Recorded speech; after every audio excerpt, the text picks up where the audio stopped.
Ella dijo que era muy importante. La voz era tenue como una cuerda, casi ahogada en la vasta oficina, bañada por el sol de la mañana. Julian Croft, cuya palabra podía destruir o impulsar empresas enteras, colgó lentamente el teléfono con la mirada fija en la niña que estaba en la puerta. No debía de tener más de 7 años, de piel oscura, con ojos enormes y asustados, aferraba un miserable trozo de papel, doblado en 4. Tras ella, como una sombra, se alzaba una mujer con uniforme azul de limpieza, su madre. ¿Qué dijiste?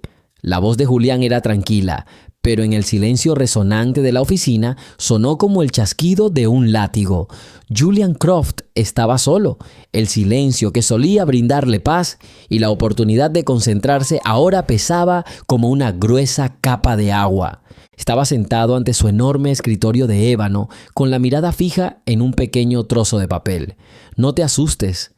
Esta noche es una trampa. 3 breves frases, escritas con la mano temblorosa de un niño, destrozaron su mundo, cuidadosamente calibradas hasta el último segundo. Pánico.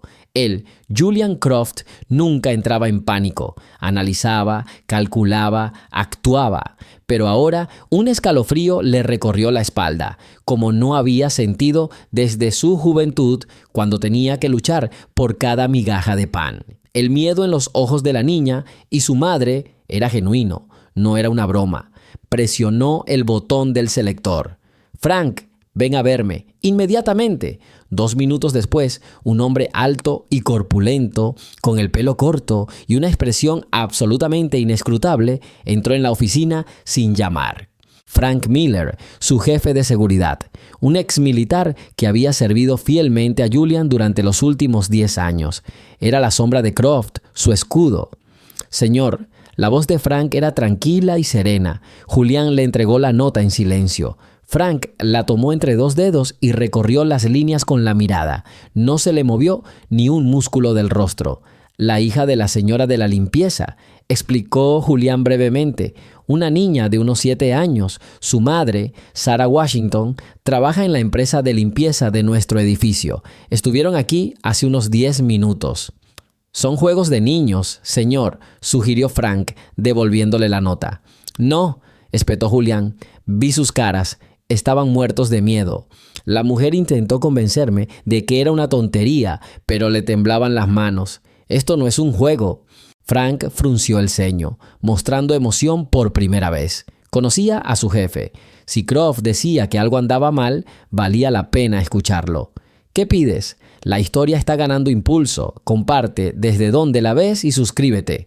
«Mira esto, Sarah Washington», en silencio, con discreción.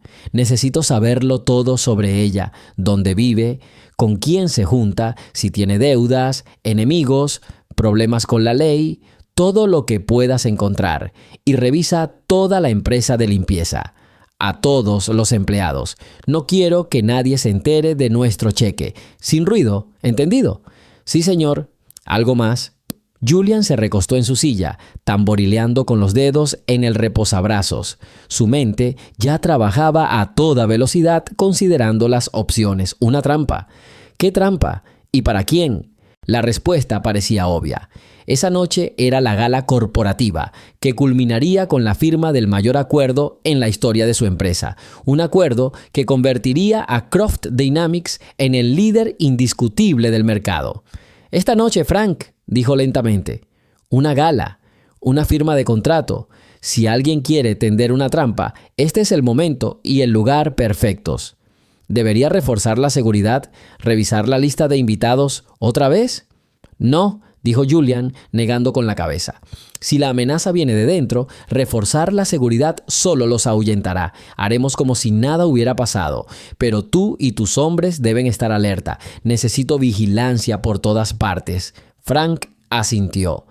«¿Quién crees que podría estar detrás de esto?». Julián se levantó y se acercó al enorme ventanal, tras el cual se extendía la ciudad. Podía verla como si fuera la palma de su mano, pero ahora sentía como si alguien le vigilara las espaldas desde dentro de esa misma ciudad. «Hay varias opciones», dijo sin darse la vuelta. «La primera y más obvia es Evelyn Reed». Nuestro acuerdo sacará su empresa del mercado. Es capaz de gente de todo. Lo sabemos. Los métodos sucios son su fuerte. La estamos vigilando, señor. Sus hombres no se acercarán ni a una milla del edificio. Es más lista, Frank. Podría estar trabajando a través de intermediarios, a través de uno de los míos. Hizo una pausa, asimilando la gravedad de sus palabras. Traición. Esto era peor que cualquier enemigo externo. La segunda opción es la junta directiva. No todos estaban entusiasmados con este acuerdo. Era demasiado arriesgado, la inversión demasiado grande. Algunos perderían su influencia tras la fusión. Podrían intentar sabotear la firma. Nombres, Arthur Hammond y el viejo Wallace votaron en contra. Revisen sus contactos recientes y transacciones financieras. También silencio. Frank escuchó en silencio, memorizando cada detalle. ¿Y hay una persona más? Julian se giró, con algo parecido al cansancio en sus ojos. Marcus Thorne. El jefe de seguridad levantó las cejas sorprendido. Marcus, pero es tu mano derecha. Se llevará el premio gordo de este trato después de ti. Exactamente, asintió Julián. Es ambicioso. Demasiado ambicioso. Siempre quiso más. Para él, el poder es más importante que el dinero. Si algo me pasa, él ocupará mi lugar. Temporalmente, claro, pero será suficiente para lograr mucho. No lo puedo creer, señor. Está dedicado a usted. La lealtad es un bien que tiene un precio, Frank. Vigílalo esta noche. Entre bastidores. Quiero saber todos sus movimientos. Está hecho. Empezaré a revisar a la mujer. Frank salió tan silenciosamente como había entrado. Julian estaba solo de nuevo. Se sentó en su escritorio e intentó volver al trabajo, pero las líneas de papeleo se desdibujaron ante sus ojos. Abrió el expediente personal de Marcus Thorne en la pantalla de su computadora. Una fotografía de un hombre sonriente y seguro de sí mismo lo miraba desde el monitor. Habían trabajado juntos durante 15 años. Marcus no era solo un subordinado, era prácticamente un amigo. La única persona a la que Julian había permitido acercarse tanto. La idea de su traición era repugnante, inverosímil, pero precisamente por eso era tan peligroso. Entonces abrió el expediente de Evelyn Reed. Una sonrisa depredadora, una mirada fría. Esta mujer era su reflejo en un mundo competitivo, dura, despiadada. De ella cabía esperar cualquier cosa: espionaje industrial, soborno, chantaje. Todo era su estilo. Pero asesinato, eso habría sido demasiado arriesgado, incluso para ella. El tiempo se arrastraba dolorosamente. Cada llamada lo hacía estremecer. Cada empleado que entraba en la oficina parecía sospechoso. Una paranoia fría y pegajosa empezó a apoderarse de sus pensamientos. Él, un hombre que había construido su vida sobre el control, estaba perdiendo el control. Ese pequeño trozo de papel, entregado por un niño asustado, se había convertido en un veneno que poco a poco erosionaba su confianza. Pasaron aproximadamente 3 horas cuando Frank apareció nuevamente en la oficina. «Señor, tengo información sobre Sarah Washington». Julián se inclinó hacia adelante. Hablar. Tiene 34 años, es viuda. Su esposo murió hace 3 años en un accidente de construcción. Está criando a su hija de 7 años, Maya. Vive en un modesto apartamento en Brooklyn, sin deudas ni préstamos. Una empleada ejemplar con buena reputación con la gerencia de la empresa de limpieza. Sin conexiones criminales, nada. Está completamente limpia. Julián frunció el ceño. Esto no encajaba con su visión del mundo. Si la mujer era pura, ¿por qué lo arriesgaría todo para transmitirle esa extraña advertencia? ¿Qué la había llevado a tomar semejante decisión? «Esto es una tontería», murmuró. «Quizás solo fue una broma cruel, señor», sugirió Frank con cautela. «Quizás alguien del personal decidió tenderle una trampa o asustarla».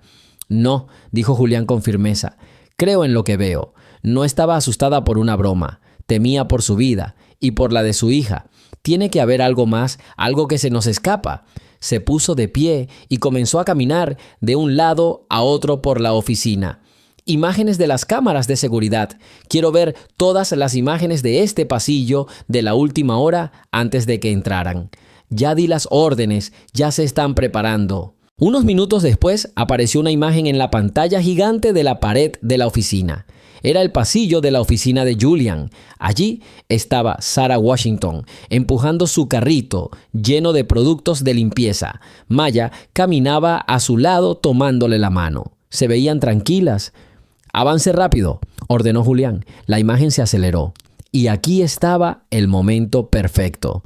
Sarah se detuvo junto a la pared, aparentemente para ajustar algo en su carrito. En ese momento, uno de los guardias que patrullaban la planta apareció por la esquina.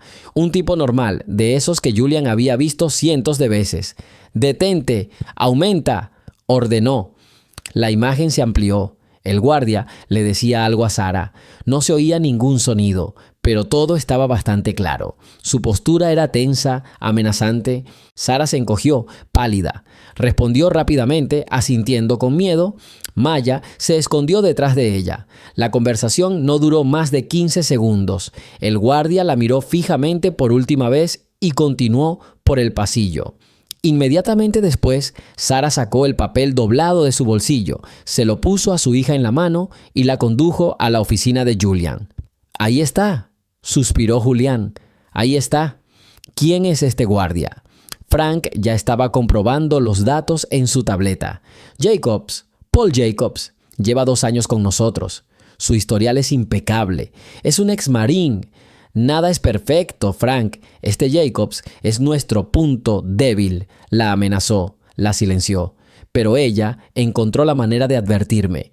Finalmente surgió una pista. La situación empezó a desentrañar. Alguien, Evelyn Reed o algún miembro de la junta directiva, había sobornado o chantajeado a un simple guardia de seguridad. Este, a su vez, había utilizado a la señora de la limpieza. Quizás la había obligado a infiltrar algo en la oficina o a hacer otra cosa durante la noche. Pero ella se asustó y decidió arruinarlo todo. Esta explicación parecía lógica. Era mucho más plausible que la traición de Marcus. Julian sintió una punzada de alivio. El enemigo era externo, mezquino y corrupto. Sabía cómo tratar con gente así. «Frank», dijo con la voz de acero de nuevo, «busca a ese Jacobs. Necesito que hable. Usa cualquier medio necesario. Quiero saber para quién trabaja, qué se suponía que debía hacer y qué le dijo a esa mujer. Pero hazlo de tal manera que nadie sospeche nada. Que parezca una renuncia repentina por motivos familiares. Debe irse esta noche». Y la mujer, Sarah Washington. Julián pensó por un momento. No la toquen todavía. Ya ha hecho su jugada. Aún podría sernos útil. Solo manténganla a ellas y a su hija bajo vigilancia. Quiero asegurarme de que no les pase nada. «¿Entendido, señor?» Frank Miller se dio la vuelta y salió de la oficina, dejando a Julian solo con la imagen en la pantalla. Repasó una y otra vez la breve y silenciosa escena del pasillo, la figura tensa del guardia, el rostro asustado de la mujer. La niña, escondida detrás de su madre, estaba seguro de haber encontrado la clave de la solución. Se había centrado en el pez pequeño, el peón en el juego ajeno, sin saber que la verdadera trampa estaba tendida en otra parte y que su elemento clave era aquel en quien más confiaba. No habían pasado más de 2 horas cuando Frank Miller volvió a entrar en la oficina. Se movía con la confianza de quien había resuelto un problema difícil. Una leve sonrisa de satisfacción se dibujó en su rostro. «Lo tenemos todo resuelto, señor». Tenía toda la razón. El guardia de seguridad Jacobs resultó ser exactamente quien pensábamos que era. Julián se recostó en su silla, entrelazando los dedos sobre la mesa. Esperó. «Habla, Frank. Jacobs es un jugador. Está muy endeudado. La gente de Evelyn Reed lo contactó hace un mes. Lo presionaron y amenazaron a su familia. Una estratagema clásica. Le ordenaron que vigilara su agenda y le pasara cualquier información sobre el trato». «Eso es todo». La voz de Julian sonaba un poco decepcionada. «¿Espionaje industrial?» «No del todo, señor. El plan era más astuto. Esta noche Durante el evento, Jacobs debía cambiar la memoria USB que contenía la versión final del contrato que debía traer. La memoria USB falsa contenía un virus que no solo copiaría los datos, sino que también modificaría gravemente los cálculos financieros. Usted firmaría un contrato que no le resultaría rentable, y Reed se quedaría no solo con toda nuestra tecnología, sino también con influencia financiera. Frank habló con claridad y convicción, exponiendo los hechos en su justo lugar. Cada palabra que pronunció tenía sentido. ¿Qué tiene que ver con esto la señora de la limpieza, Sarah Washington?, preguntó Julián sin apartar la vista de él. Jacobs se dio cuenta de que podían seguirlo. Decidió usarla como tapadera. La amenazó diciéndole que si no se callaba y se comportaba como siempre, la acusaría de robo. La presionó sobre el hecho de que estaba sola con un niño y que fácilmente podrían incriminarla. Ella estaba asustada. Y la nota es una trampa. ¿De dónde salió? Según Jacobs, fue iniciativa propia. Estaba muerta de miedo. No conocía todos los detalles, pero oyó a Jacobs decir la palabra trampa por teléfono. Decidió advertirle lo mejor que pudo. Un acto desesperado de una mujer sencilla que no sabía qué hacer. Julián asintió lentamente. La imagen cobraba sentido. Era simple, incluso banal, pero no por ello menos plausible. Competidores, deudas, chantaje, una señora de la limpieza asustada. Todos los detalles empezaban a encajar. Sintió que la oleada de tensión que lo había dominado desde aquella mañana empezaba a disiparse. Eran solo negocios, sucios pero normales, nada personal. ¿Y qué pasa con Jacobs?, preguntó, pensando ya en sus próximos pasos. Firmó todo, una confesión completa. Mis hombres lo llevan a un lugar seguro donde descansará hasta que se concrete el trato. Luego lo entregaremos a la policía, con discreción y sin alboroto. ¿Y Evelyn Reed? No tenemos pruebas directas contra ella, solo la palabra de Jacobs. Pero ahora conocemos su plan. Podemos usarlo en su contra en el futuro. Bien, Frank. Excelente trabajo. Muy puntual. A su servicio, señor. Frank se permitió otra sonrisa apenas perceptible. Ahora puede prepararse para la velada en paz. La amenaza ha sido eliminada. Se dio la vuelta y salió, dejando tras de sí un aura de problema resuelto. Julian se quedó solo. Se levantó y caminó hacia la ventana. La ciudad se extendía abajo, viva y bulliciosa. Todo estaba bajo control de nuevo. El orden se había restablecido. Respiró aliviado, pero no fue completo. Algo en su interior, una voz tranquila y persistente, lo atormentaba. Repasó mentalmente la escena del pasillo una y otra vez. El rostro aterrorizado de Sarah. No era solo miedo. Era terror primario. El terror de un hombre que no teme por su trabajo, sino por su vida. O por la vida de su hijo. ¿Podría la amenaza de ser despedida y acusada de robo haber provocado tal reacción? Quizás, para una mujer en su posición, perder su trabajo sería catastrófico. Pero aún así, algo no cuadraba. Regresó al escritorio y recogió el pequeño papel doblado. Que no cunda el pánico. Esta noche es una trampa. Las palabras eran sencillas, pero transmitían urgencia. No era una advertencia de una estafa financiera. Era un grito de socorro, un grito de peligro físico real. Volvió a encender la cámara de seguridad. Una escena silenciosa. Jacobs le dice algo a Sarah. Ella se encoge, con los ojos abiertos de terror. Maya se esconde detrás de ella. Julian hizo un acercamiento observando el rostro de la niña. El miedo infantil es imposible de fingir. Y este no era el tipo de miedo que experimenta un niño cuando su madre teme perder el trabajo. Era miedo a algo peor. Apagó la pantalla. La explicación de Frank había sido demasiado fluida, demasiado conveniente. Había eliminado todas las complejidades y reducido todo a una banal guerra corporativa. Pero la nota contaba otra historia. Iba dirigida a él personalmente. Trampa. La palabra sonaba siniestra. Julián se sentó en una silla y cerró los ojos. Estaba acostumbrado a confiar en su intuición. Era lo que le había ayudado a construir un imperio, a percibir el mercado y a detectar las mentiras en los ojos de sus socios. Y ahora su intuición le gritaba que lo estaban engañando, que el guardia capturado era solo una cortina de humo, una distracción, un hueso lanzado para adormecerlo y hacerlo bajar la guardia. Pero si eso es cierto, ¿quién es el verdadero enemigo? ¿Y cuál es la verdadera trampa? Abrió los ojos de nuevo. Su mirada se posó en el teléfono que yacía sobre la mesa. No era el que usaba para el trabajo, sino un segundo dispositivo completamente seguro que usaba para llamadas de emergencia. Lo habían hecho a medida y era prácticamente imposible de hackear. En los últimos 5 años solo había sonado 3 veces. Y en ese momento vibró. Julián se quedó paralizado. La vibración en la superficie pulida de la mesa parecía ensordecedora en el silencio que siguió. Lentamente extendió la mano y cogió el teléfono. Una notificación de nuevo mensaje iluminó la pantalla. El número estaba oculto. Abrió el mensaje. Contenía solo una línea, 9 palabras que le cambiaron la vida por completo. El guardia es una cortina de humo, una trampa no para el trato. Una trampa para ti. La sangre le abandonó el rostro. Leyó el mensaje una y otra vez.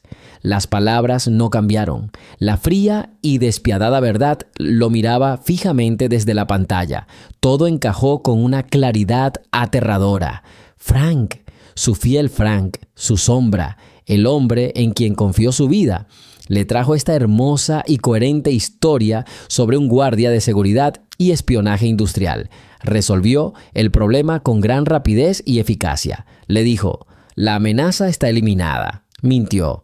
Si Frank miente, forma parte de una conspiración. Y si su jefe de seguridad es un traidor, todo su sistema de defensa es una farsa. Quienes debían protegerlo eran en realidad sus carceleros. Estaba en una jaula y las paredes de esa jaula se basaban en la confianza que depositó en las personas equivocadas. Ahora, el miedo de Sarah Washington adquirió un nuevo y monstruoso significado. Había visto u oído algo verdaderamente aterrador, algo que afectó su vida. Y Jacobs no amenazaba con despedirla, amenazaba con matarla a ella y a su hija si hablaba. Y aún así, ella aún encontró el valor para advertirle, una trampa para él. Esta noche, Julian se puso de pie y paseó por la oficina. La sensación de control que tanto le había costado recuperar se había desvanecido sin dejar rastro. Fue reemplazada por una paranoia gélida y abrumadora. Cada guardia en el pasillo, cada empleado tras la puerta podría ser el enemigo. Marcus, posiblemente. Alguien de la junta directiva, probablemente. Pero ahora no importaba. El traidor definitivo estaba allí mismo. Frank Miller estaba solo, absolutamente solo en su torre de cristal, que de repente se había convertido en una trampa. Todo su dinero, todo su poder eran inútiles. No podía llamar a la policía. Frank controlaba todas las comunicaciones. No podía confiar en nadie a su alrededor. Su mirada se posó de nuevo en el dibujo del niño en un trozo de papel.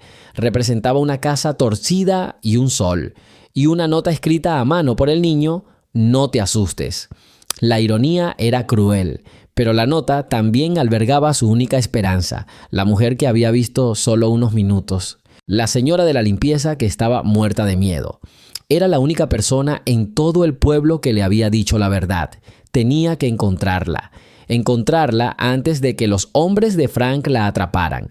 Y tenía que hacerlo él mismo, sin llamar la atención, burlando todos los sistemas de seguridad que ahora actuaban en su contra. Julián se dirigió a un panel oculto en la pared de su oficina. Detrás había una pequeña caja fuerte. La abrió. Dentro había varios fajos de billetes, algunas identificaciones falsas y un teléfono celular sencillo y común y corriente que nadie conocía, ni siquiera Frank. Se lo llevó todo. El tiempo apremiaba. Solo faltaban unas horas para el anochecer. Salir de su propio edificio resultó más difícil que conquistar el mercado de la competencia. Julian Croft, el hombre cuyo nombre estaba grabado en la fachada, ahora acechaba los pasillos de servicio como un ladrón. Bajó 20 pisos por la escalera de incendios hasta que le dolieron las rodillas. Cualquier sonido lo hacía estremecer. El zumbido del ascensor, pasos lejanos, el clic de una cerradura. Pensó en Frank, en su rostro sereno y seguro, y supo que el hombre lo habría previsto todo.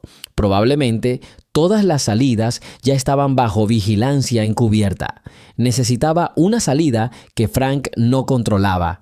Una vía usada por los inadvertidos, la basura. Encontró la planta técnica, donde se apilaban enormes contenedores de basura.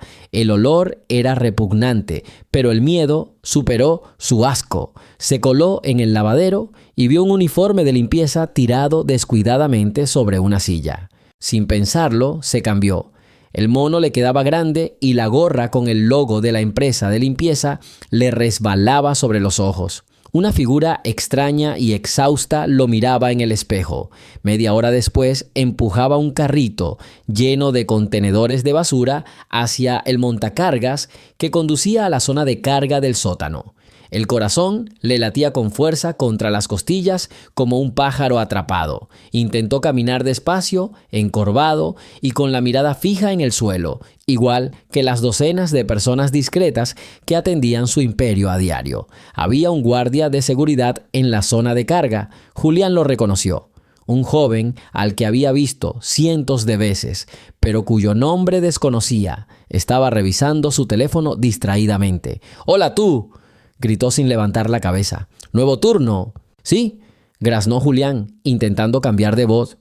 «El sustituto está enfermo». «Entendido. Adelante, descárgalo y vete». Julián rodó el carrito en silencio hacia el camión de basura estacionado junto a las puertas abiertas. El aire frío de la calle le dio en la cara, embriagador como la libertad. Tiró los contenedores al compactador y sin mirar atrás se alejó rápidamente del edificio, desapareciendo entre la multitud de la gran ciudad. Encontró la dirección de Sarah Washington en la base de datos de personal que había copiado sabiamente a su teléfono secreto. Era otro mundo. Los rascacielos habían quedado atrás, dando paso a edificios bajos de ladrillo, fachadas descascaradas y una densa red de cables en lo alto. Tomó el metro y luego el autobús, atento a las miradas de reojo. Sus zapatos y reloj caros, que había olvidado quitarse con las prisas, desentonaban con su ropa de trabajo sucia. Encontró la casa indicada, un viejo edificio de 5 pisos, con escalones agrietados y una puerta principal que crujía. La entrada olía a humedad y a la cena de la noche anterior. Subió al tercer piso. La puerta del apartamento número 32 estaba forrada de polipiel vieja. Se detuvo, escuchando. La risa silenciosa de un niño se oía desde detrás de la puerta. Respiró profundamente y llamó a la puerta. La risa cesó al instante. Se hizo el silencio. Esperó y volvió a llamar, esta vez con más insistencia. «¿Quién anda ahí?».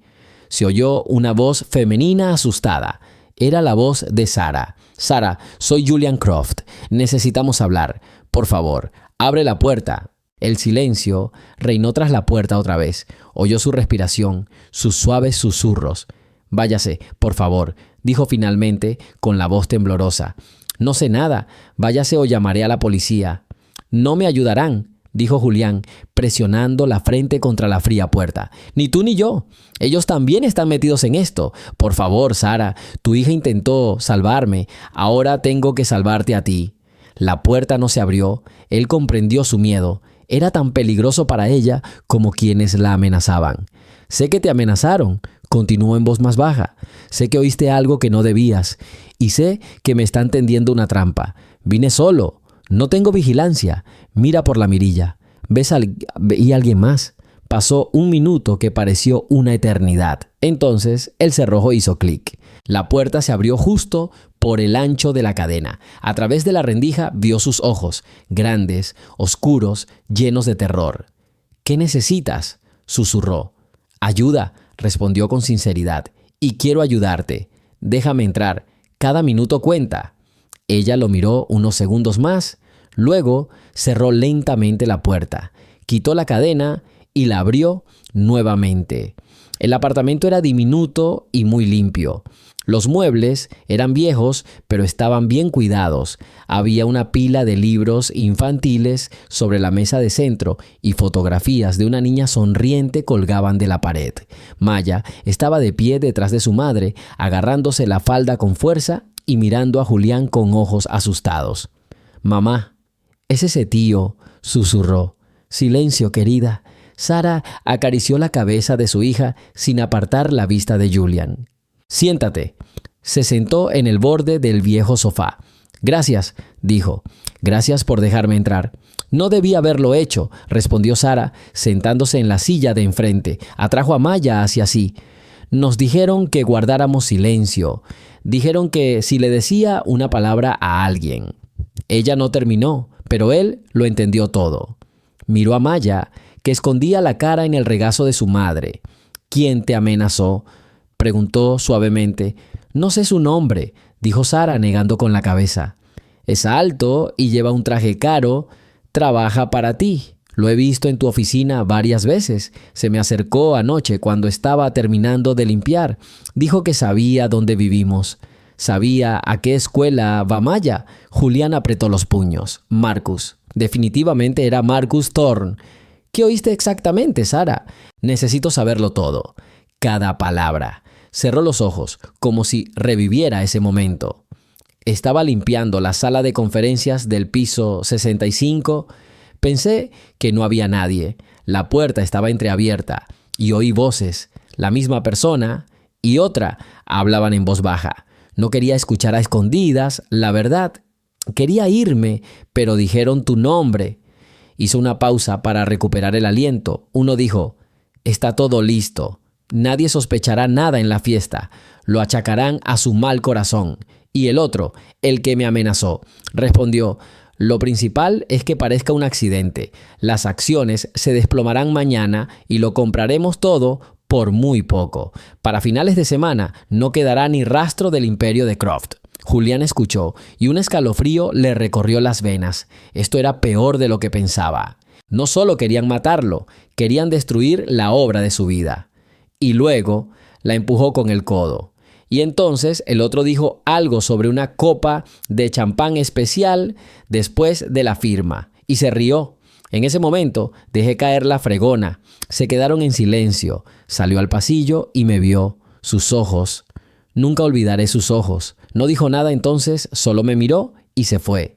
Y una hora después me encontró y me amenazó. Ahora todo estaba claro. Veneno en el champán. Banal, pero efectivo. En el caos de la velada festiva, nadie habría considerado siquiera el asesinato. «¿Por qué decidiste advertirme?», preguntó mirándola a los ojos. «Después de semejantes amenazas, lo arriesgaste todo». Sara miró a su hija. «Porque no quiero que mi hija viva en un mundo donde la gente pasa de largo cuando alguien está a punto de morir. Porque tú siempre me saludabas, me preguntabas cómo estaba. Eras el único de todos esos jefes que me veía como un ser humano». Pensé que una persona así no debería morir. Sus sencillas palabras lo impactaron más que cualquier acusación. Él, que se enorgullecía de su perspicacia, no veía nada más allá de su nariz. La veía como una señora de la limpieza, una función, pero ella lo veía como una persona. «Tu nota me salvó la vida», dijo en voz baja, «pero ahora ambos estamos en peligro. Saben que oíste algo. Si su plan falla, serás el primero del que se deshagan». El miedo volvió a cruzar su rostro. Abrazó a Maya con más fuerza. «¿Qué hacemos? ¿Correr?» No», dijo Julián con decisión. «No hay a dónde correr. Nos encontrarán donde sea. Tenemos que detenerlos, hoy mismo». «¿Pero cómo? Lo tienen todo bajo control. La seguridad, todo...». «No todos», interrumpió. «No te tienen. Eres su punto ciego. Creen que te han intimidado. No esperan ninguna artimaña de tu parte». Se inclinó hacia adelante, su voz firme, su habitual tono autoritario, ahora dirigido no a sus subordinados, sino a crear una alianza. «Necesito tus ojos y oídos esta noche. ¿Trabajarás allí?» «Sí, nuestra empresa está prestando servicio al evento. Excelente. Actúa como siempre. Limpia, lleva las bandejas y sé discreto, pero vigila a Marcus Thorne, el que te amenazó, y a los camareros, sobre todo al que sirve champán después de la firma. ¿Y tú? ¿Qué harás? Yo también estaré allí. Actuaré. Fingiré que no sé nada. Tengo que firmar estos papeles para que no sospechen nada. Pero en el último minuto lo cambiaremos todo. Sacó de su bolsillo un pequeño objeto, del tamaño de un botón. Este es un auricular. Te lo pondrás discretamente bajo el cuello. Y este es un micrófono. Lo llevarás en la manga. Me informarás de todo lo que veas. Cada paso que dé, cada mirada, te oiré y tú me oirás. Sara miró los pequeños dispositivos con dudas. Yo... no sé, tengo miedo. No soy espía, solo soy limpiadora. En ese momento, Maya, que había estado en silencio todo este tiempo, de repente levantó la cabeza. «Mamá, no tienes miedo», dijo con una voz inesperadamente firme e infantil. «Eres la más valiente. Siempre dijiste que debías hacer lo correcto, incluso con miedo». Sara miró a su hija y su expresión cambió. La duda se desvaneció, reemplazada por una tranquila determinación. Asintió, primero lentamente, luego con más seguridad. «De acuerdo», dijo mirando fijamente a Julián. «Te ayudaré». Sintió un tremendo alivio. Por primera vez en todo ese terrible día no estaba solo. Tenía un aliado, el más inesperado y confiable que jamás había tenido. «Hay una cosa más», dijo. «Una vez que entren al edificio, Maya y tú no volverán a este apartamento, estarán a salvo hasta que esto termine. Tengo un lugar que nadie conoce. Mis hombres los recibirán en la salida de servicio en cuanto me den toda la información». Se puso de pie, dispuesto a partir.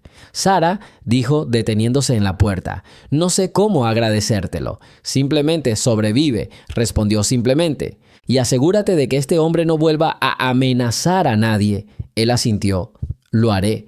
Cuando regresó a las calles, la ciudad parecía diferente. Ya no era el amo de este mundo, era parte de él, vulnerable y mortal, como todos los demás, pero ahora tenía una meta y un plan, y había esperanza que le brindó una mujer asustada en un pequeño apartamento en un tercer piso. «Señor Croft, qué honor. Habíamos perdido la esperanza de verlo», resonó la untuosa voz del senador Humphrey cuando Julian entró en el luminoso salón de baile del museo. Un mar de smokines y vestidos de noche zumbaban a su alrededor. El senador emergió de la multitud como impulsado por la ola de sonrisas de la alta sociedad. Una figura corpulenta, con un pañuelo blanco perfectamente anudado en el bolsillo del pecho y puños relucientes como monedas facetadas. Agarró el codo de Julián en un gesto posesivo, sin fuerza, pero de forma que todos los presentes pudieran verlo. «Esta es una noche histórica», continuó con voz firme y firme. «La ciudad lleva mucho tiempo esperando el momento en que su inteligencia y la disciplina japonesa se combinen para crear una fórmula de progreso. Todos anhelábamos que encontraran el momento». Julián vislumbró a los guardias en los portales, los focos dispuestos como piezas de ajedrez y el destello de los pasamanos pulidos en las escaleras de la galería. La luz era uniforme, como la de un museo, blanca, fría, igual de despiadada con las pinturas y las personas. El murmullo de voces mezcladas parecía el zumbido constante de una sala de servidores. Uno podría acostumbrarse y dejar de oírlo, pero es mejor no hacerlo. «He encontrado el tiempo», dijo observando sus hombros, el ángulo de su barbilla y, lo más importante, la habitación que tenía detrás, reflejada en una vitrina llena de collares antiguos. «La pregunta es, ¿nos encontrará?» «¡Ay! ¡Las alegorías!». Humphrey sonrió, revelando una perfecta hilera de dientes de porcelana. «Me encanta cuando los poderosos hablan con acertijos. Permítanme presentarles al menos a dos de los visitantes de nuestro museo». Tiró suavemente de Julián hacia el semicírculo, donde ya se encontraban personas que amaban el arte hasta el punto de que formaba parte de sus apellidos.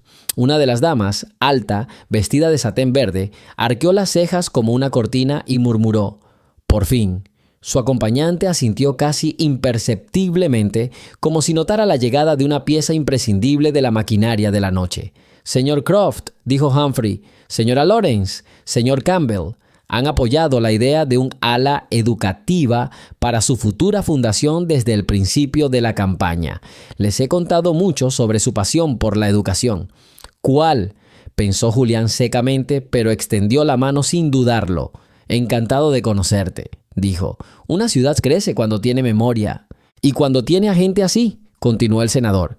«Por favor, siéntense con nosotros un minuto. Quisiera aclarar algo sobre la agenda».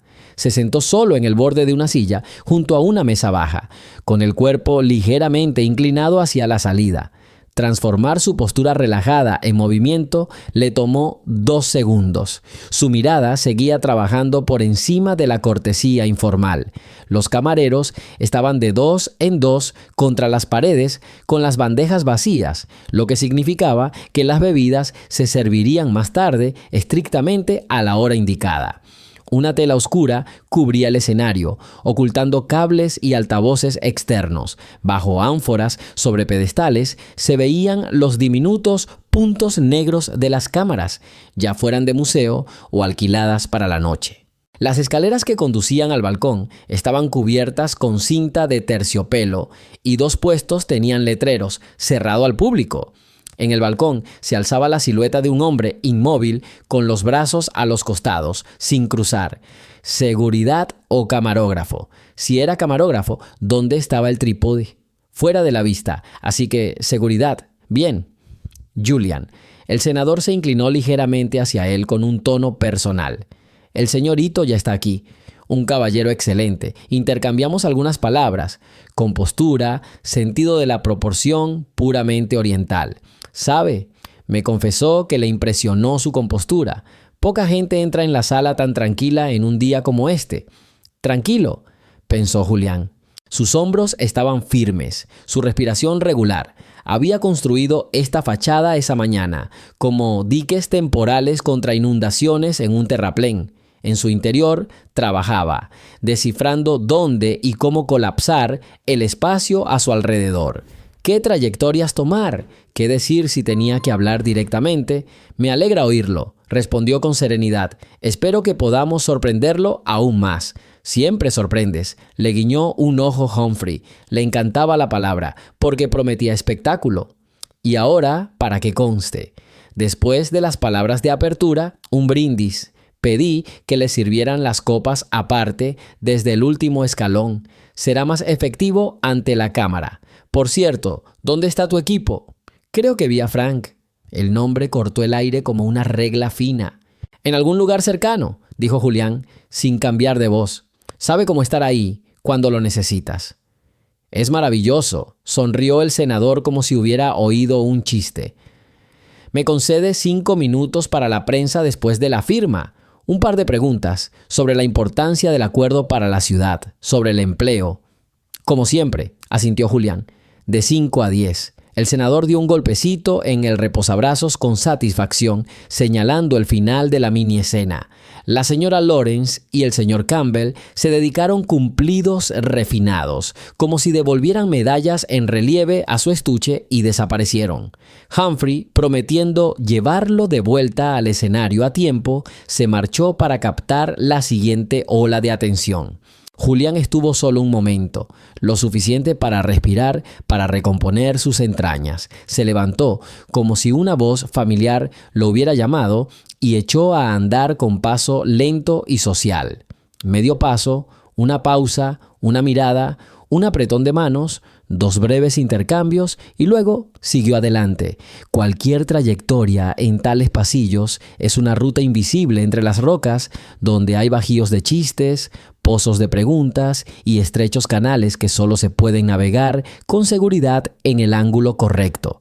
Vio escenas dolorosamente familiares, candelabros de cristal, destellos de luz sobre suelos de parqué barnizado, lienzos en las paredes que la mayoría de los invitados percibían como tapicerías caras. Las damas tocaban las copas con las yemas de los dedos. Los hombres se saludaban con la cabeza por encima del hombro. El aire estaba impregnado de demasiados aromas: vainilla, tabaco, jazmín, el tono metálico de la seda nueva y la nitidez del cristal frío. Un camarero, de elegante despedida, pasó con una bandeja de plata vacía, pero bajo el codo llevaba una servilleta blanca doblada como un libro, de esas que se colocan en la bandeja cuando se va a servir algo. «Servicio aparte», señaló Julián. Lo vio marchar. Se dirigió a una puerta que decía «Trastienda». Un momento después, otros dos salieron de la misma puerta con una bandeja alta y estrecha sobre la que había una hilera de copas de champán vacías. La bandeja brilló y desapareció tras una columna. Cambió ligeramente de rumbo, acercándose a una de las columnas, sin esconderse ni llamar la atención. Desde allí, el escenario era claramente visible. En el borde se alzaba el panel de control, cubierto con una lona oscura. A la derecha, una escalera de 3 escalones, cubierta con una fina alfombra. A la izquierda, una pantalla para la salida invisible del personal de servicio. En el espacio entre la pantalla y la escalera había una pequeña zona de sombra donde uno podía permanecer de pie medio minuto sin dejar de ser parte del decorado. La escalera del lado izquierdo es más conveniente para el centro visual del encuadre, pero hay un riel para cables a la derecha. Es importante no resbalarse, notó automáticamente. Y una cosa más, en el borde del escenario la tela está desnivelada. Alguien tenía prisa, o alguien iba con prisa. Un golpe sordo cerca del techo, no un sonido, sino más bien un impulso, recorrió el pasillo. Se había encendido un nuevo circuito de luces. Las lámparas de araña parecieron acercarse. La gente se volvió aún más hermosa y uniforme. «Señor Croft», una voz notó su presencia. «Se ve maravilloso». «Me alegro de verte», respondió con una sonrisa espontánea, infundiéndole la calidez justa. El rostro de quien provenía la voz ya se había olvidado, igual que se olvidan los rostros de los demás pasajeros en un ascensor si no estás atrapado con ellos entre pisos. La calidez de la luz se reflejaba en los laterales de las copas, captando la atención en los lugares más inesperados. Desde el fondo de la sala, junto al enorme portal de mármol, apareció un hombre de traje gris con una placa que decía «Coordinador de Servicios de Banquetes». Caminaba con paso tranquilo, como quienes están acostumbrados a las celebraciones ajenas. Su mirada se deslizaba por encima de las cabezas, deteniéndose en las intersecciones. La unión de la alfombra con el parqué, el giro en la columna, el paso al escenario. Detrás de él había 2 camareros con bandejas. En una había una hilera de copas, en la otra solo 2, dispuestas no en fila, sino ligeramente en diagonal. La bandeja estaba colocada por encima del pecho, debajo del brindis, la diagonal para facilitar la retirada de cada copa sin que chocaran. ¿2 para quién? Para los protagonistas, para él y para Ito, servidas desde abajo, como pidió el senador, para el efecto del trago. Mi corazón respondió con un latido breve y seco. No era miedo, sino una persistente sensación de tiempo.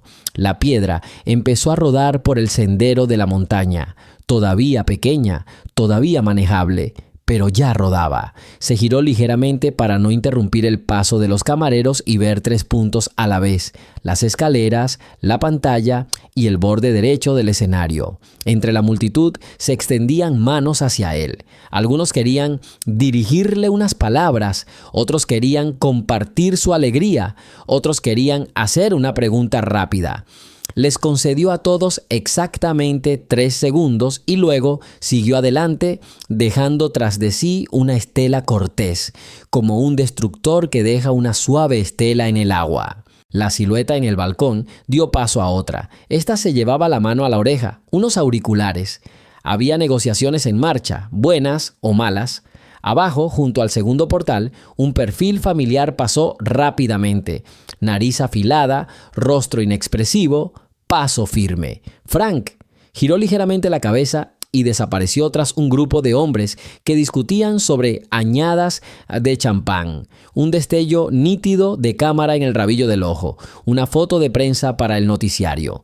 El camarógrafo, arrodillado, captura el dramático plano raso. Levantará el objetivo cuando comience la parte formal. Entonces la luz se volverá aún más fría. Ito ya lo estaba esperando. Según el protocolo, se encontrarían en el escenario un minuto antes del anuncio. Según el protocolo, y esa palabra se estaba volviendo cada vez más irritante hoy, él tomaría una copa, Ito tomaría una copa y el público compartiría una copa. Todos seguían el protocolo, excepto quienes ideaban trampas. Se detuvo junto a una enorme vitrina de cristal, dentro de la cual yacían fragmentos de un antiguo mosaico, teselas doradas ensambladas formando un sol sin nombre. El sol estaba desportillado, lo que le daba la impresión de estar vivo. En el reflejo del cristal vio su propio hombro, el óvalo borroso de su rostro, y, un poco más lejos, como si escribiera sobre el agua, 3 figuras caminando hacia una puerta de servicio. El coordinador del banquete, un camarero con 2 copas y otro camarero con una vacía. El coordinador asintió al que estaba vacío, quien se dio la vuelta y se fue. «Están acortando la ruta», pensó Julián, o reduciendo el número de testigos. Su metrónomo interno sonó, miró su reloj, no para comprobar la hora, sino para que el gesto le resultara familiar. El brazalete de acero brillaba, el peso del prestigioso objeto tranquilizaba la mirada de la multitud. Aquí todo es de metal, cristal y estética, pensó. Hasta las sonrisas parecen herrajes pulidos. A mi lado apareció un joven con un smoking demasiado nuevo. La chaqueta le sentaba perfecto, pero la tela no era de un plástico adecuado y la costura de los hombros era un poco más elástica de lo que permitía la costosa confección. «Señor Croft», dijo. «Para que conste, el apuntador me preguntó si hablaría de pie en el podio o desde una silla». «En el podio», respondió Julián. «De 10 a 15 palabras, no más». «Entendido», asintió el hombre. Llevaba un pin de la empresa en la solapa, no una pieza de museo. Su rostro estaba tranquilo, pero respiraba, medio tono, más rápido de lo normal. Un recién llegado, o quizás solo una noche importante, desapareció tan silenciosamente como había llegado. Dio otra vuelta por la sala y volvió cerca del escenario. Sus piernas se movían con suavidad, su cabeza permanecía quieta, su mirada cortésmente desenfocada. El peso de su teléfono había regresado al bolsillo de su chaqueta, no al seguro, sino al normal, el de vestir. El seguro había estado en la caja fuerte de su casa, un recuerdo de 3 llamadas en 5 años, pero aún sentía un peso fantasma, como los marineros imaginan una orilla meciéndose después de una tormenta. Una velada encantadora, ¿no te parece? Se oyó una voz baja desde atrás. Uno de los miembros del consejo, Henderson, sonrió con reserva. «He oído que el señor Ito trajo un regalo excepcional al museo, una especie de pergamino medieval. Dicen que es una historia realmente asombrosa. El gesto perfecto para el trato perfecto», dijo Julián. «Todos compartimos lo que consideramos valioso». Henderson asintió, satisfecho con la fórmula. Como los niños, se complacen con una rima. Le tocó el codo a Julián. «Nos vemos arriba», y se alejó, apartando con una sonrisa amable a quienes le impedían el paso. Julián respiró hondo. Todo en su interior estaba concentrado, ni un solo pensamiento desperdiciado. «Entra, aguanta, sigue adelante y solo entonces cuenta». Lo había hecho cientos de veces y lo habría hecho ahora, de no ser por los pocos minutos que flaquearon bajo el peso de la voluntad ajena. A la derecha del escenario, una pantalla se movió, revelando por un instante la manga de una chaqueta negra, lisa, sin una sola arruga. La mano dentro de la chaqueta sujetaba el borde de la tela con incertidumbre. Manos seguras la sujetaban con el pulgar y el índice. Esta la sujetaba con 3. El hombre equivocado en el lugar correcto, comentó y desvió la mirada. La pantalla volvió a su lugar, una oleada de gente salió de la entrada, como si alguien hubiera vertido más champán en una copa compartida. El senador Humphrey volvió a aparecer, esta vez con dos jóvenes reporteros y una mujer vestida de rojo con los ojos delineados con demasiada precisión. Se llevó el micrófono a los labios, el gesto del micrófono se reconoce de lejos y su voz se escuchó por los altavoces, ligeramente entrecortada por la nueva conexión. Damas y caballeros, por favor, tomen asiento. El ambiente de la sala cambió. Las risas se volvieron más silenciosas, los gestos más decididos. El coordinador del banquete se colocó junto a las escaleras, como un árbitro en la línea de salida. Quienes necesitaban ser el centro de atención ya estaban allí. Quienes preferían permanecer en un segundo plano se deslizaron hacia las paredes. Un segundo para ajustar el cuello, pensó Julian, pasando los dedos por el borde duro. El traje le quedaba como una armadura. En estas guerras, la armadura no sirve para protegerte de las balas, sino para bloquear la vista. A veces son lo mismo. Vio un grupo compacto moverse al otro lado de la sala, 3, luego 2 más, y cerca del escenario, a medio paso en las sombras, la familiar y mesurada silueta de Frank, como un ancla bajada hasta el fondo para mantener el barco en su sector designado. Frank giró la cabeza y sostuvo su mirada por un instante. Nada superfluo. «Estoy aquí». Y, sin embargo, Julian sintió una sutil corriente de aire donde no debería haber un hueco. Su mirada estaba un poco más cerca de lo acostumbrado, más larga de lo que debería haber sido, más fría de lo que debería haber sido. Apartó la mirada primero. El senador pronunció otra fórmula brillante y se hizo a un lado, preparándose para presentar. Un camarero, con 2 copas en la mano, se colocó en el último escalón. Tenía los hombros erguidos y la barbilla 1 milímetro más alta que la de sus colegas. Ha estado ensayando, pensó Julián. El público, como la respiración de un gran animal, contuvo la respiración. El escenario esperaba. En ese momento comprendió claramente: cualquier trampa en lugares así siempre tiene que ver con el tiempo. Con los microsegundos en los que aceptas lo que te dan, dices lo que se espera de ti, haces aquello a lo que te has resistido durante mucho tiempo. No dejar que el tiempo te controle es la única manera de sobrevivir. Miró el borde de la alfombra, donde mejor se esconde el borde donde la gente tropieza. Había una raya fina y oscura en la alfombra. Alguien ya había tropezado allí hoy, o alguien había tendido un cable. No importaba. Lo que importaba era recordar. El senador se giró hacia él, dispuesto a llamarlo por su nombre, y en ese medio segundo, cuando todo a su alrededor se puso de puntillas, esperando la señal, Julián se permitió el lujo de un movimiento interno: imaginar el rostro de la niña por la mañana, ojos grandes, una hoja, el sol, una casa. «No te asustes», escrito con la pintura de la mano de una niña, duro como las muescas de un árbol. Levantó la cabeza, encontró con los ojos la línea de luz que debía seguir y dio un paso. Julián forzó una sonrisa. Se sentía extraña, impresa en su rostro. No podía perderme un evento así, senador. Sobre todo cuando el futuro de la empresa está en juego. Exactamente, un momento histórico, exclamó el político, sonriendo mientras le estrechaba la mano. El auricular silbó débilmente en mi oído y se escuchó el susurro tranquilo e intermitente de Sara. «Te veo.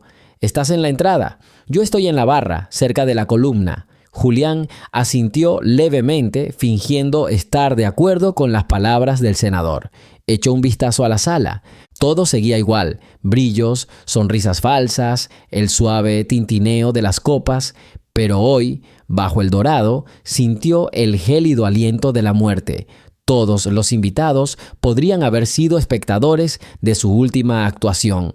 «¿Ya llegó Marcus?», preguntó en silencio, sabiendo que ella no lo oiría. Solo podía esperar. Se adentró en la sala, intercambiando apretones de manos y comentarios sin sentido.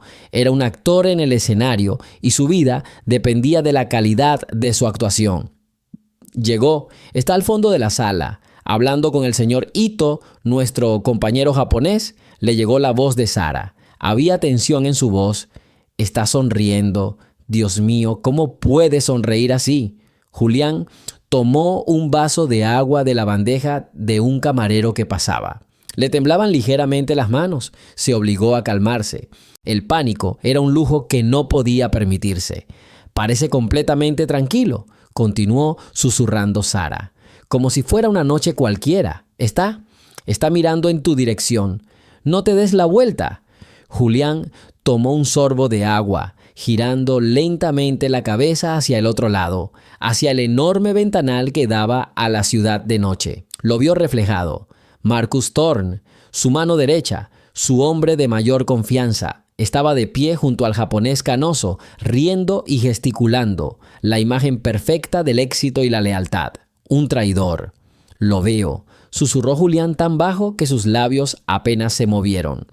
¿Qué dijiste, Julián?, preguntó el anciano Arthur Henderson, miembro de la junta directiva, quien se acercó a él. Dije que la vista es hermosa, Arthur. Nosotros construimos esta ciudad. Y hoy lo hacemos aún más fuerte, respondió pomposamente Henderson, dándole una palmadita en el hombro. La voz de Sara llegó de nuevo a mi oído. Se ha alejado de los japoneses. Se dirige al escenario donde se firmarán los documentos. Lo está revisando todo.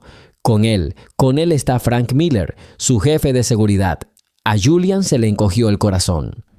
Frank, el hombre a quien le había confiado su seguridad, el hombre que debía encontrar la amenaza, era parte de ella. Ahora todo encajaba. La pista falsa con el guardia, la confianza de Frank en que todo estaba bajo control. Esto no era solo negligencia, era una conspiración. Están hablando de algo. En voz baja, Frank asiente. La voz de Sara tembló. Él también está involucrado. Julian no pudo responderle.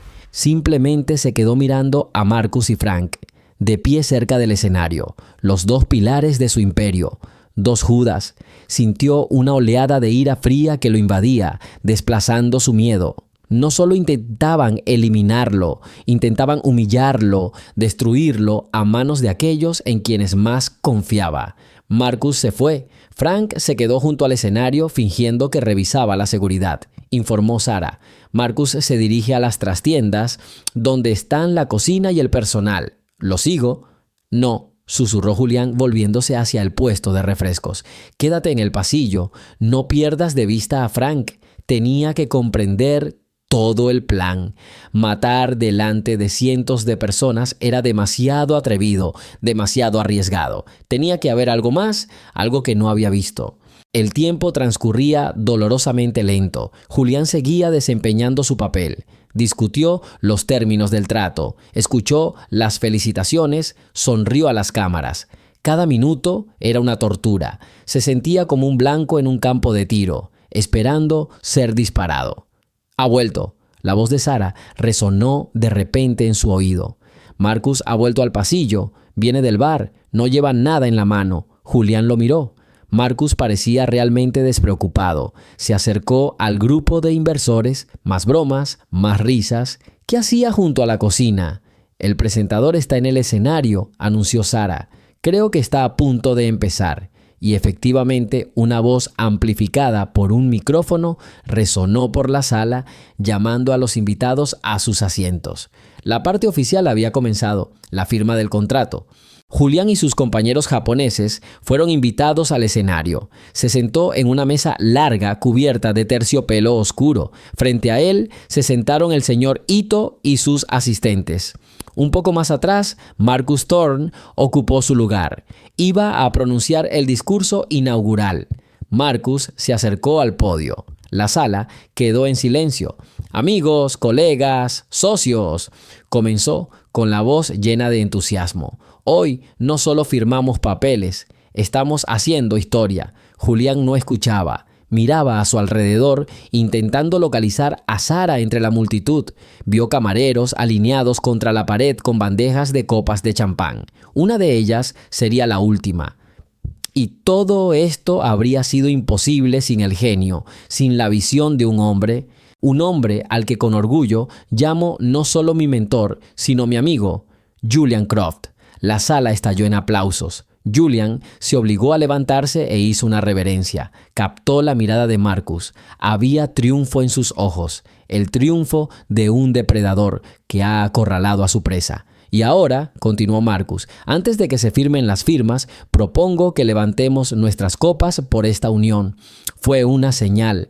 El camarero, me susurró Sara al oído. Alto, de pelo oscuro. Se separa de los demás, se dirige al escenario. Julián lo vio, el mismo que había visto antes junto a Frank. El camarero traía una bandeja con 2 vasos, solo 2, uno para él y otro para el señor Ito. Marcus le dijo algo al pasar. La voz de Sara sonaba tensa. No lo oí, solo le hizo un gesto con la cabeza. El camarero viene hacia ti. Todo sucedió a cámara lenta. El camarero subió las escaleras al escenario. El público aplaudió. Marcus sonrió radiante. El señor Ito sonrió. Y Julian se quedó mirando 2 vasos llenos de un líquido dorado y burbujeante. Uno de ellos contenía veneno. Y entonces entendió todo. No se trató de un simple asesinato por el bien del cargo. La traición fue mucho más profunda, más monstruosa en su cálculo. Una muerte por un infarto repentino en un evento público. Justo cuando se firmaba un acuerdo importante, causaría pánico. Las acciones de Croft Dynamics se desplomarían. Una liquidación masiva comenzaría mañana por la mañana con la apertura de la bolsa. Alguien, y ahora sabía quién, estaría listo: Marcus. Ya había abierto posiciones cortas y preparado fondos fantasma para comprar las acciones devaluadas por una miseria. No solo quería quedarse con su puesto, quería arrebatárselo todo, arrebatarle el trabajo de su vida cimentado en el riesgo y la confianza. La ironía era cruel. Usó la confianza de Julian para destruirlo a él y a su legado. El asesinato fue solo una herramienta para el mayor atraco corporativo de la historia.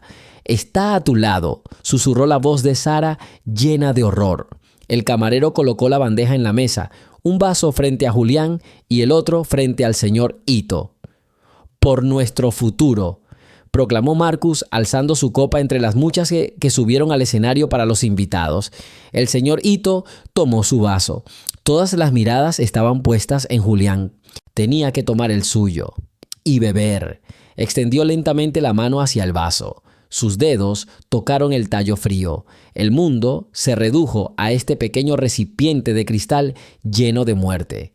Miró a Marcus, quien sonrió levemente. Era la sonrisa de un ganador. Julián levantó su copa. Las burbujas brillaban alegremente bajo la luz dorada de los focos. Sintió la mirada de cientos de personas sobre él, pero solo vio un rostro, el de Marcus Thorne, el hombre al que consideraba su sucesor. Su amigo, el hombre que ahora esperaba la muerte con una sonrisa. «Gracias, Marcus», dijo Julian por el micrófono. Su voz tranquila y serena resonó en el silencio del auditorio. «Gracias por tus amables palabras. Tienes razón, hoy estamos haciendo historia». Hizo una pausa, recorriendo el escenario con la mirada. El señor Ito sonrió cortésmente, sosteniendo su copa. Marcus estaba cerca, con aire de suficiencia. «La colaboración», continuó Julian, mirando directamente a Marcus, «es más que solo números en un contrato. Es confianza absoluta. Es la seguridad de que la persona a tu lado te apoyará, no te apuñalará por la espalda». Un leve murmullo recorrió el pasillo. Las palabras eran demasiado duras para un momento tan solemne. El rostro de Marcus se ensombreció un instante y su sonrisa se tensó ligeramente.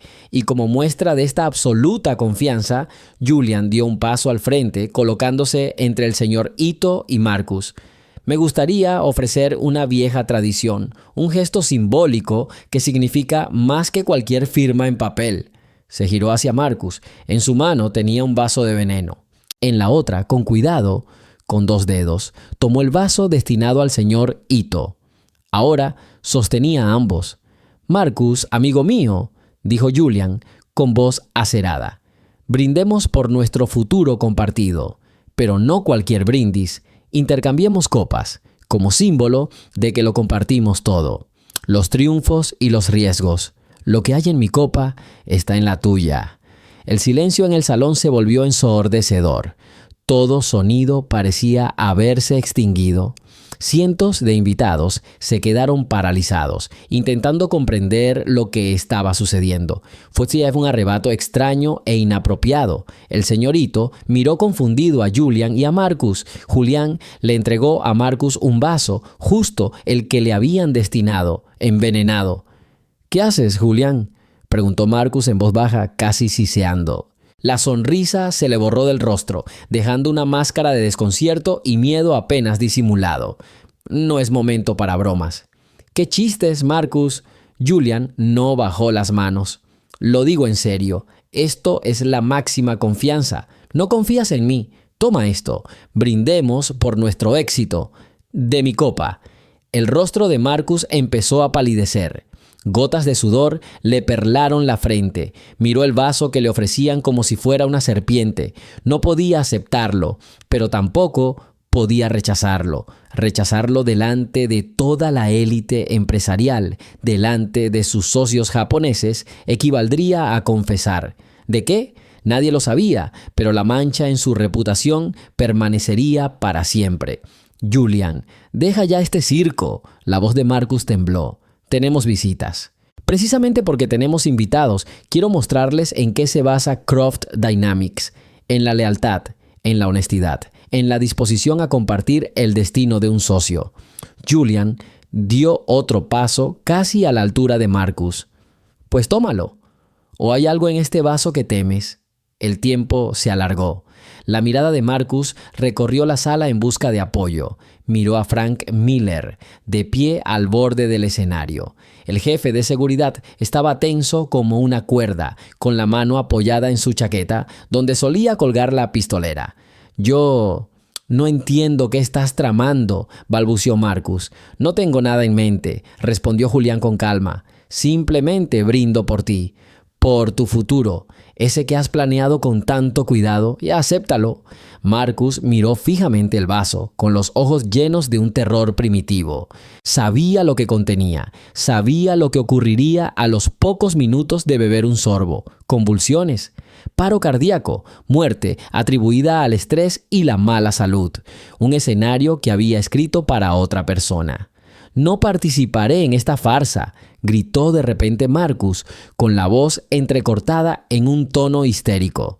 Y en ese momento cometió un error fatal.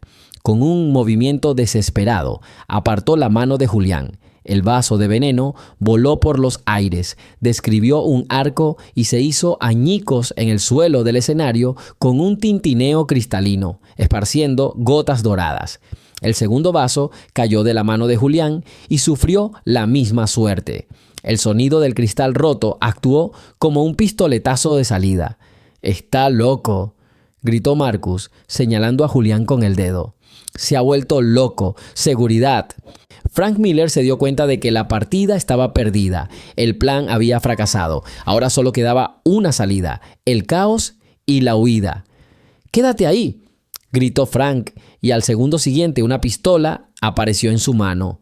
Los invitados en el salón se quedaron sin aliento. Las mujeres gritaron. Cundió el pánico. La gente saltó de sus asientos intentando escapar, creando una aglomeración en las salidas. «¡Quédense donde están!». La voz de Frank atravesó el ruido. Era un profesional y sabía cómo controlar a una multitud. «Todos, quédense donde están». Marcus, aprovechando la confusión, corrió hacia el fondo del escenario, hacia la salida de servicio. «Frank, cúbreme», gritó por encima del hombro. Frank apuntó con el arma a Julian. «No te muevas, Croft. Un paso y estás muerto». Esta vez, sí. El señor Ito, pálido como un papel, fue empujado a un lado por sus guardias de seguridad. El escenario se vació. Solo quedaron Julian y Frank, con una pistola apuntando a su pecho. A pocos pasos, Marcus intentaba abrir la puerta trasera. «Lo arruinaste todo, Julian», siseó Frank. «Se suponía que todo iba a ser tranquilo y hermoso, pero no pudiste irte en paz». «La traición nunca es hermosa, Frank», respondió Julian, sin apartar la vista del arma. No sentía miedo, solo una calma gélida. La voz tranquila de Sara llegó a través del auricular. «Ya vienen, tal como dijiste. Ya están en el pasillo». Fue en ese momento que sucedió algo que Frank y Marcus nunca podrían haber esperado. Dos camareros que estaban junto a la pared avanzaron de repente. No se movían como sirvientes, sino como depredadores, rápidos, silenciosos y en perfecta coordinación. Simultáneamente, dos hombres con trajes caros, sentados en una de las mesas centrales, se levantaron y también se dirigieron al escenario, cortando cualquier vía de escape. Frank notó el movimiento demasiado tarde. ¡Alto! ¡Disparo!, gritó, pero su voz quedó ahogada por el ruido general. El hombre que hacía un segundo era camarero estaba ahora justo a su lado. No intentó apartar el arma de un golpe. En cambio, le asestó un golpe corto y preciso, justo debajo del codo. La mano que sostenía el arma se entumeció y se soltó. El arma cayó sordamente sobre la alfombra. El segundo camarero ya le retorcía el otro brazo a Frank por detrás de la espalda. Todo ocurrió en 2 segundos. Marcus, al abrir por fin la puerta, se giró y se quedó paralizado de horror. 2 hombres trajeados le bloquearon el paso. «Señor Thorne», dijo uno de ellos con voz tranquila, «por favor, quédese donde está. La velada aún no ha terminado». Marcus salió disparado hacia el otro lado, pero ya lo estaban esperando. Estaba atrapado. Su mirada acosada se posó en Julian. Odio, miedo y desesperación se mezclaban en ella. Tú lo sabías todo», exhaló. «Sabía que había una rata en mi círculo», respondió Julian con calma, acercándose. «Pero no quise creer hasta el final que serías tú, Marcus». El pánico en la sala comenzó a remitir. La gente se detuvo al ver que el hombre armado había sido neutralizado y que el escenario había sido ocupado por desconocidos. El personal de seguridad de la sala, finalmente recuperado, observaba confuso, reticente a intervenir. Julián tomó el micrófono del estrado. «Les pido disculpas por este lamentable incidente, damas y caballeros». Su voz llenó la sala de nuevo, restaurando algo de orden. Desafortunadamente, en los grandes negocios, a veces hay que deshacerse de parásitos. Por favor, mantengan la calma. La situación está bajo control. Miró a Marcus, pálido y tembloroso, que estaba sostenido por 2 de sus hombres. «Me preguntaste qué le temía a este vaso», dijo Julian, para que solo Marcus pudiera oírlo. «Nada, porque ambos tenían veneno. No sabía cuál me serviría el camarero y cuál le serviría al señor Ito. Así que los envenené a ambos y luego te ofrecí elegir entre cualquiera de los 2. Una apuesta segura». Los ojos de Marcus se abrieron de par en par. Horrorizados, se dio cuenta de la magnitud de su humillación. Julian no solo había escapado de la trampa, la había convertido en una actuación, con el propio Marcus interpretando el papel del villano expuesto. No le había dado ninguna oportunidad. «Llévenselos», ordenó Julián a su nuevo equipo de seguridad. Frank y Marcus fueron sacados del escenario sin mediar palabra por la puerta del escenario, la misma que Marcus había estado tan ansioso por usar. Julián se volvió hacia los atónitos invitados y hacia el congelado señor Ito. «Y ahora, si me lo permites», dijo con una leve sonrisa cansada, «firmemos este contrato de todos modos». Las sirenas de la policía sonaban bajo las ventanas, pero un silencio extraño y ensordecedor se apoderó de la sala. Los invitados, asustados y conmocionados, abrieron paso a los uniformados. El señor Ito, pálido pero sereno, se acercó a Julián, que estaba junto a los cristales rotos en el escenario. «Señor Croft», dijo el industrial japonés haciendo una profunda reverencia, «no solo es un empresario excepcional, sino también un hombre de una serenidad increíble. El contrato se firmará mañana en su oficina. Será un honor para mí». Julián simplemente asintió con cansancio, observando cómo los policías se llevaban al último de los conspiradores. Su imperio estaba a salvo. El acuerdo del siglo se cerraría, pero no sentía ni triunfo ni alivio. Solo un frío vacío donde antes había estado la confianza en su mundo, basado en la lógica y el cálculo. Una semana después, Julian se encontraba en su impecable oficina en lo alto de un rascacielos. La ciudad se extendía más allá de la ventana, pero por primera vez no la consideraba su dominio. Solo veía un hormiguero, cada uno con sus propios planes. Los periódicos sobre su escritorio estaban llenos de titulares sobre la conspiración de Croft Dynamics. Marcus Thorne y Frank Miller testificaban, revelando el alcance total de su plan: asesinato, caída de las acciones y la adquisición total de la empresa. La traición había sido calculada y absoluta. Julián miró su teléfono. Lo usaba para hacer llamadas y mover miles de millones. Ahora marcó el número de su asistente. «Encuéntrame la dirección de Sarah Washington», dijo, «y prepara el papeleo para crear una fundación benéfica, una fundación educativa». «¿Cómo se llama el fondo, señor?», preguntó el asistente. Julián se detuvo un momento mirando el dibujo infantil que había encontrado en el suelo después de aquella mañana memorable. Representaba un sol y una casa. «La Fundación Maya Washington», respondió. La modesta puerta de un edificio de apartamentos a las afueras se abrió. Sarah se quedó allí, confundida y asustada al ver a semejante huésped. Maya se escondió tras su falda. «Señor Croft», susurró, «pase, por favor». El apartamento era pequeño, pero muy limpio y acogedor. Olía a repostería casera. Este aroma era ajeno al mundo estéril de Julián. «No vayan con las manos vacías», dijo, intentando mantener la voz lo más suave posible. Le entregó a Sarah una carpeta con documentos. «Esto no es dinero, Sarah, es una oportunidad». Abrió la carpeta con manos temblorosas y los ojos muy abiertos por el asombro. «Una fundación educativa para niños de familias de bajos recursos», leyó. «Se llama Maya». «Quiero que lo dirijas», continuó Julián. «Tendrás tu propia oficina, un salario decente y la oportunidad de ayudar a cientos de niños como tu hija. Eres más que una simple limpiadora, Sarah. Eres una persona honesta y valiente. La gente como tú no debería estar gestionando trapeadores, sino el futuro». Las lágrimas rodaban por las mejillas de Sarah. No podía articular palabra, solo apretaba la carpeta contra sí. Julián se arrodilló frente a Maya, quien lo miró con curiosidad. El miedo en sus ojos dio paso a la sorpresa. «Gracias», dijo en voz baja, mirándola directamente a los ojos. «Tu nota valía más que todos mis miles de millones. Me enseñaste algo que no he sabido en toda mi vida». Sacó una cajita de su bolsillo y se la entregó. Dentro había una elegante cadena de plata con un colgante en forma de sol, exactamente igual al de su dibujo. Maya tomó tímidamente el regalo y le sonrió por primera vez. Y en ese momento, Julian Croft, el hombre que vivía en la torre de cristal, le devolvió la sonrisa. Fue la primera sonrisa sincera que veía en años. Había perdido la confianza en el mundo de los poderosos, pero había recuperado la fe en el mundo de la gente común. Y esa fe resultó ser una base mucho más sólida.